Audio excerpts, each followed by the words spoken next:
తెలంగాణలో ఏర్పడ్డ కాంగ్రెస్ ప్రభుత్వం ధరణి స్థానంలో భూభారతి 6వ చట్టాన్ని తీసుకొచ్చింది. రైతుల సమస్యలు, భూమిలకు ఉన్న సమస్యలు, ఏళ్ల తరబడి ఉన్న సమస్యల పరిష్కారం కోసం తెలంగాణలో సీఎం రేవంత్ రెడ్డి తీసుకొచ్చిన ఈ అద్భుతమైన 6వ చట్టానికి సంబంధించి రైతులు అసలు తమ భూములు ఏదైతే ఏళ్ల తరబడి తమ పాస్బుక్లు ఎక్కడి వారందరికీ కూడా ప్రభుత్వము ఈ 6వ చట్టం ద్వారా వారికి సకల సౌకర్యాలు కల్పిస్తూ ఏదైతే భూభారతి చట్టాన్ని తీసుకొచ్చింది.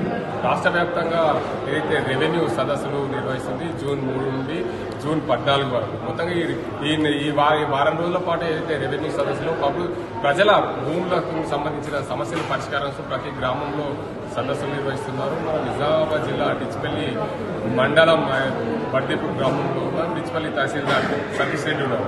వారిని అడుగుదాం. సార్ చెప్పండి, ముఖ్యంగా ఏదైతే రెవెన్యూ సదస్సులు నిర్వహిస్తున్నారు తెలంగాణ రాష్ట్ర ఇందులో భాగంగా గత కొన్నేళ్లుగా పెండింగ్ ఉన్న భూ సమస్యల పరిష్కారం కోసం రాష్ట్ర ప్రభుత్వం చట్టాలు తీసుకొస్తుంది. ఈ చట్టం వల్ల ప్రజలకు ఎలాంటి ఉపయోగాలు?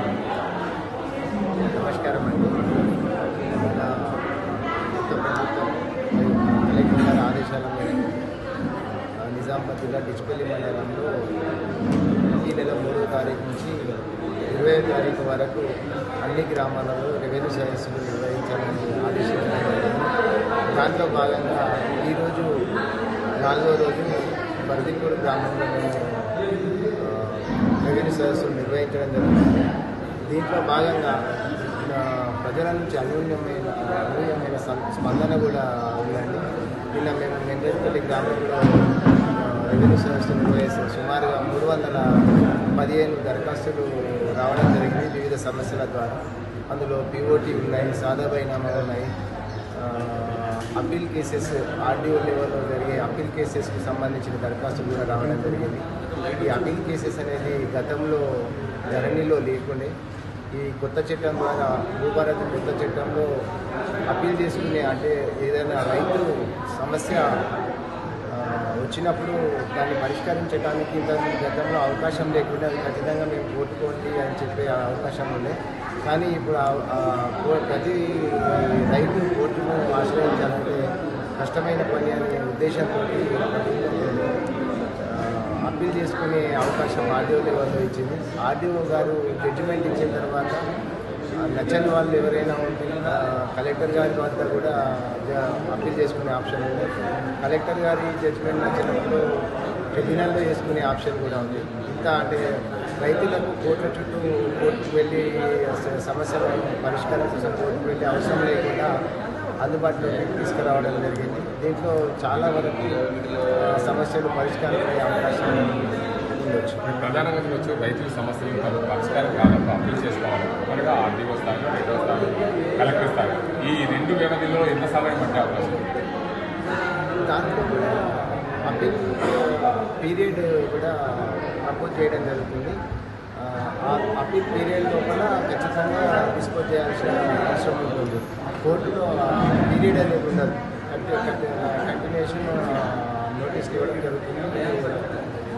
కొంచెం ఇబ్బంది పడే అవకాశాలు ఉంది. కాబట్టి ఆర్థిక ఒక 2 టైమ్స్ నోటీసులు ఇచ్చి 3rd టైం ఏదో ఒక డిసిషన్ మాత్రం ఖచ్చితంగా తీసుకోవాల్సిన పరిస్థితి వస్తుంది. గత కొన్నేళ్ళుగా చాలా మందికి అప్పట్లో ప్రభుత్వం అసైన్మెంట్ భూమి కంటే ఎక్కువ పట్టాలు ఇచ్చిన పరిస్థితి, ఆ రైతుల పరిస్థితి ఎన్ని వాళ్ళకి భూములు ఇస్తారా లేకపోతే అందరికీ ఒకే రకంగా తగ్గించేమన్నా ఇస్తారా, పట్టాలు రివర్స్ తీసుకుంటారు? అంటే మీరు అన్న దాంట్లో 2 విషయాలండి. ఒకటేమో అసలు పాస్బుక్ ఇవ్వడం జరిగింది, ఫిజికల్గా పొజిషన్లో లేని వాళ్ళు ఉన్నారు, ఫిజికల్గా పొజిషన్లో ఉన్న వాళ్ళు ఉన్నారు, పాస్బుక్ లేదు. కాబట్టి దాన్ని కొంత ప్రత్యేకంగా అంటే మన మండలంలో నిన్న మెండేపల్లిలో తీసుకున్న దాంట్లో చాలా వరకు అట్లాంటి కేసెస్ ఉన్నాయి. యానంపల్లిలో కూడా కొంచెం అవకాశం ఉంది. అట్లాంటి కేసెస్లో పర్టికులర్గా కొంచెం పెద్ద ఎత్తున సర్వే నిర్వహించి పై అధికారుల సహకారంతో పెద్ద ఎత్తున సర్వే నిర్వహించి ఆ సమస్యను పరిష్కరించే విధంగా ప్రయత్నం చేశాం. ఖాతాముత్తాలు నాడు అయితే కొంతమందికి ఇనాము ముందు పంపిణీ చేశారు. ఆ ఇనాము వారసత్వంగా పట్టాలి అవకాశం ఖచ్చితంగా అన్ని ఇనాములకు ఓఆర్సీ కూడా చాలా వరకు ఓఆర్సీలో ఇష్యూ చేయడం జరిగింది. అలాంటి ఏ చిన్న ఇబ్బందులు ఉన్నా కూడా దీంట్లో పరిష్కారం అయ్యే అవకాశాలు చాలా వరకు ఉన్నాయి. దాంట్లో అందుకే అనూహ్యమైన స్పందన ఉంది. మేము కూడా 1 రోజు 2 రోజుల ముందు అప్లికేషన్ డిస్ట్రిబ్యూషన్ చేయడం అది మైక్లో అనౌన్స్మెంట్ చేయడం, చెత్త ట్రాక్టర్లకు మైక్లు ఉండడంతో వాటితో కూడా చెప్పించడం, ఇట్లా చాలా వరకు మేము చేస్తున్నాం కాబట్టి అన్ని స్పందన ఉంది. దాంతో ఇంత పెద్ద ఎత్తున దరఖాస్తు రావడం. చివరిగా రెవెన్యూ సమస్యలపైన, భూ సమస్యలపైన ప్రజలకు ఏం చెప్పాలి? ఈ మండలంలో రెవెన్యూ పరంగా ఏ సమస్య ఉన్నా, సర్వే పరంగా ఏ సమస్య ఉన్నా కూడా మీరు ఈ భూభారతి రెవెన్యూ సదస్సులే కాకుండా కూడా మీరు ఏ సమయంలోనైనా మా కార్యాలయానికి వచ్చి మీ సమస్యను చెప్పుకునే విధంగా చూస్తుంటాము. మీరు ఏ సమస్య ఉన్నవాడు ఖచ్చితంగా నేరుగా మా సిబ్బంది కానీ నన్ను కానీ కలిసినా పరిష్కరించే ప్రయత్నం చేస్తాం. Thank you. మొత్తానికి చూసుకోవచ్చు, రెవెన్యూ సదస్సుల్లో ప్రజలకు లాభం చేకూరే విధంగా రాష్ట్ర ప్రభుత్వం శ్రీకారం చుట్టే. గతంలో ధరణిలో ఉన్నప్పుడు ఎలాంటి అప్పీల్ చేసుకునే అవకాశం లేదు, కోర్టుకు వెళ్లాల్సిన పరిస్థితి ఏర్పడింది. కానీ ఇప్పుడు 6వ చట్టం, భూభారతి చట్టం వల్ల ఏదైతే రైతులకు తమ సమస్యలు ఉన్నప్పుడు ఇక్కడనే ఆర్డీఓ స్థాయిలో లేదా కలెక్టర్ స్థాయిలో అప్పీల్ చేసుకోవచ్చు. ఆ నిర్ణీత సమయంలో కూడా దానికి పరిష్కారం దిశగా ప్రయత్నాలు చేస్తుంది రాష్ట్ర ప్రభుత్వం. ఆర్డీఓ, జిల్లా కలెక్టర్ స్థాయిలో అప్పీల్ చేసుకుంటే వారి సమస్య పూర్తి స్థాయిలో పరిష్కారం అవుతుంది. గతంలో అనేక మందికి అసైన్ పట్టాలు ఇచ్చారు. వారికి కొంతమంది భూములు కబ్జాలో ఉన్నారు, మరికొంతమంది కబ్జాలో లేని వారి అందరికీ కూడా పట్టాలు ఉన్న పరిస్థితి. వారన్నింటినీ కూడా పరిష్కార దిశగా ఈ చట్టం అన్నింటికీ పనిచేస్తుంది. రైతుల నుండి అనూహ్య స్పందన వస్తుంది. రైతులు సకాలంలో తమ పంటలకు సంబంధించిన, తమ భూములకు సంబంధించిన అవకతవకల నుండి ఇప్పుడే సరి చేసుకోవాలి. దీన్ని భూభారతి 6వ చట్టం ద్వారా ప్రతి ఒక్క రైతు సద్వినియోగం చేసుకోవాలని చెప్పి విచ్పల్లి తహసీల్దార్ సతీష్ రెడ్డి చెప్తున్న పరిస్థితి. ఇది ఇక్కడ పరిస్థితి. చెప్తా Gangareddy, RTV news. India Pakistan తాజా అప్డేట్స్ కోసం డౌన్లోడ్ చేసుకోండి RTV లైవ్ యాప్.